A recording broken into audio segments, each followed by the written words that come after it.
Hello guys, मी सेजल आपल्या YouTube चॅनलवर आपलं स्वागत करत आहे। तर मी आता आली आहे बीड तालुक्यात कोतन या गावात। तर या समोर बसल्यात ह्या आई आहेत।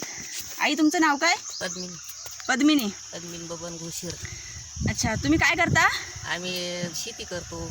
अच्छा, शेतीमध्ये काय काय करता? शेतीमध्ये माळव करतो, वांग, बटाट, हां, गळलिंबू, मुतखड्या करता। अच्छा, हे कसलं फल आहे? हे गळलिंबू आहे। अच्छा, त्याचा उपयोग काय? मुतखड्या करता। मुतखड्या करता। गुराला औषधाला चलतं, मुतखड्याला चलतं, त्याचं लोखंडाचं पाणी होतं। अच्छा, हां, म्हणजे मुतखड्याला वापरतात ते कसं काय? म्हणजे असं कापून कापून खायचं, गरम पाण्यात की असंच कापून गार खायचं? पाण्यातच खायचं कापून।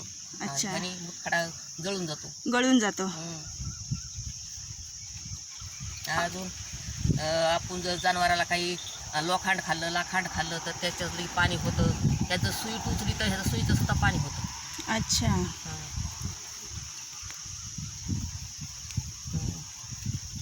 मग गळलिंबू तर मित्रांनो, जर कोणाला मुतखडा असेल तर ह्या आई औषध देतात, हे गलिंबूस म्हणून।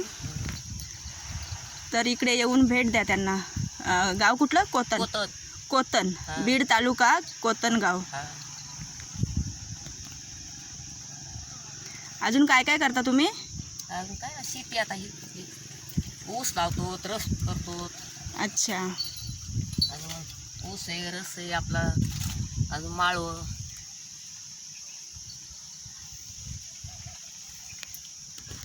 आता बोल, व्हिडिओ आवडला असल्यास लाईक करा, शेअर करा, सबस्क्राईब करा। व्हिडिओ जर आवड असला तर लाईक करा, शेअर करा, सबस्क्राईब करा। सबस्क्राईब करा। झालं का?